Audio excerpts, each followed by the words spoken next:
He stole my billion-dollar invention, framed me for a crime I didn't commit, and left me to rot in the world's most secure prison for 10 long years. He thought he'd won, that I was just another ghost from his past. But what he didn't know is that in that decade of darkness, I wasn't just surviving.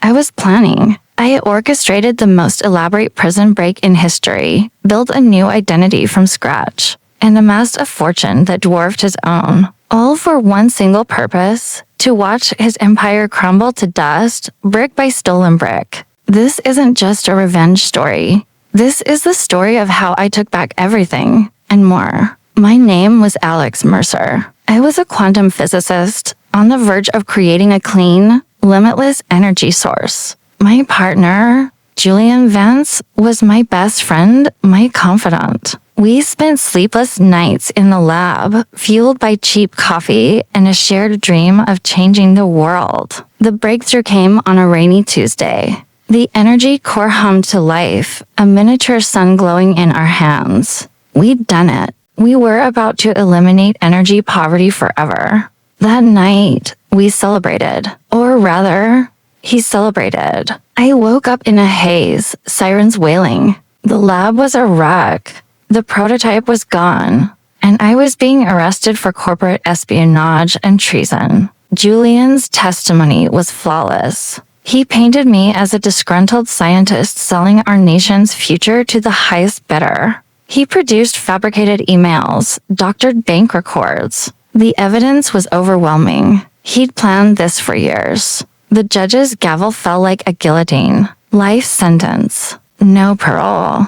I was shipped off to the Citadel, a black site prison carved into a remote mountain, a place so secure, escape was a myth. As they dragged me away, I saw Julian on the news, hailed as a visionary, the sole creator of the Vance Core. His company, Vance Dynamics, skyrocketed overnight. He was living my life, built on my ruin. The first year in the Citadel was about survival. It was a brutal concrete jungle ruled by despair. But despair is a luxury.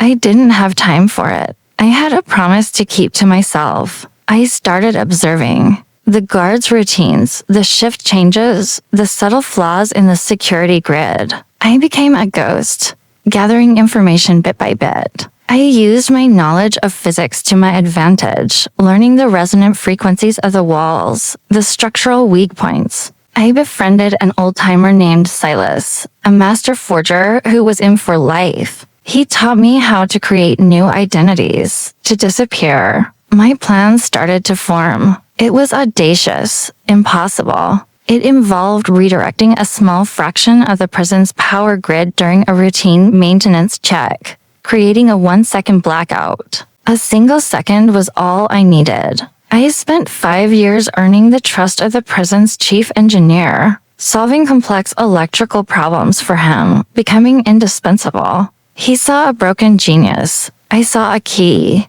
The night of the planned maintenance, a storm raged outside, a perfect cover. As the engineer diverted the power, I triggered my own cascade failure in a secondary system I had secretly rigged. The lights went out. 1 second. In that single moment of darkness, I slipped through a ventilation shaft I had spent years loosening. I navigated the prison's labyrinthine ducts, my heart pounding a rhythm against my ribs that matched the thunder outside. I emerged near the outer wall, where Silas's network had left a package for me, civilian clothes, a fake ID, and a small amount of cash. I scaled the perimeter fence during a lightning strike, the electricity arcing around me, and disappeared into the storm-swept wilderness. For the world, Alex Mercer died in a prison riot that night. A convenient, closed case.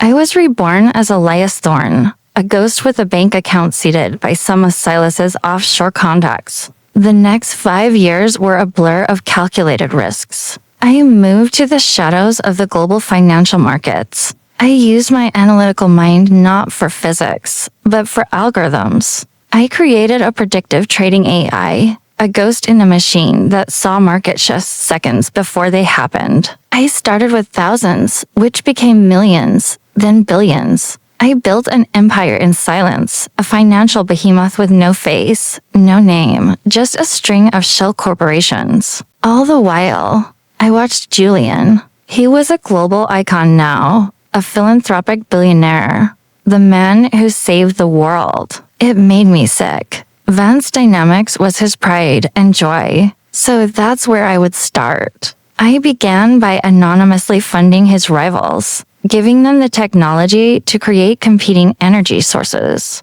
Small startups suddenly had breakthroughs that chipped away at Vance's market share. He grew paranoid, suspecting corporate espionage. He tightened his inner circle, firing loyal employees, creating an atmosphere of fear. He was becoming the monster he had pretended I was. That was just the appetizer. The main course was a direct assault. I knew the Vance Core's every secret, every flaw. The one I had built was stable, but the one he had reverse engineered had a critical vulnerability, a resonant frequency that, if exploited, could cause a network-wide shutdown. It was a flaw he was too arrogant to ever notice. Through my shell corporations, I began acquiring controlling stakes in the global power distribution networks that relied on his technology. I became his biggest, yet most invisible, customer. The day I chose for my final move was the 10-year anniversary of his invention.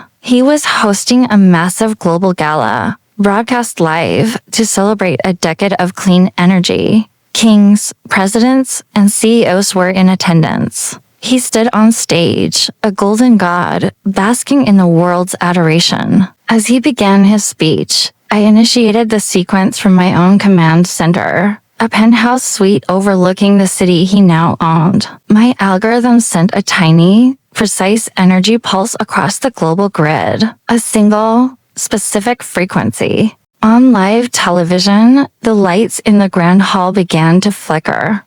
Then, across the world, cities powered by the Vance Core went dark. New York. London. Tokyo. A synchronized global blackout. Panic erupted. The stock market plunged. Vance Dynamics, the symbol of stability, was now the source of global chaos. Julian stood on stage, his face a mask of horror and confusion. His life's work was literally crashing down around him. But I wasn't done. Just as the world descended into chaos, a new signal was broadcast on every emergency channel. A pre-recorded message from me, Elias Thorne. I didn't show my face. I just used my voice, digitally altered but clear. I explained the technical flaw in the Vance Core, a flaw so fundamental it could only have been overlooked by someone who didn't truly understand the technology. Then, I remotely activated a secondary protocol I had secretly built into the grid through my own companies.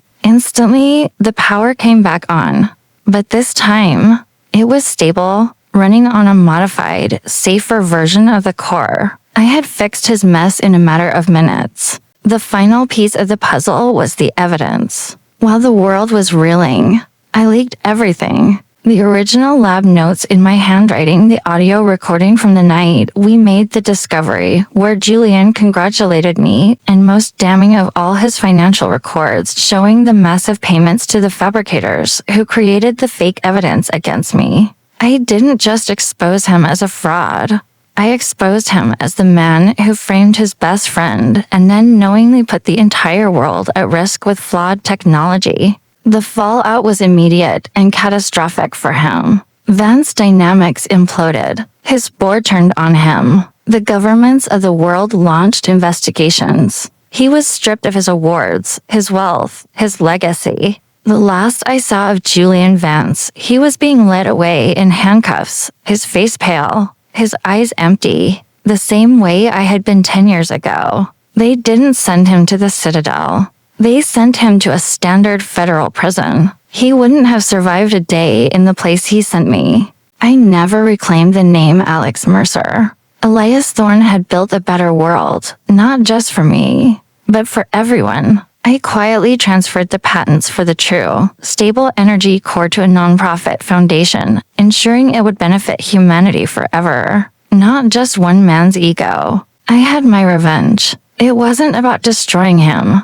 It was about building something better on the ashes of his lies. And as I looked out over the city, glowing brightly with the power I had created, I knew I had finally, truly, won. Thanks for watching this incredible story unfold. If you love tales of epic revenge and justice, make sure to hit that subscribe button and ring the bell so you don't miss our next video. Drop a comment below and let me know the most satisfying part of Julian's downfall. See you next time.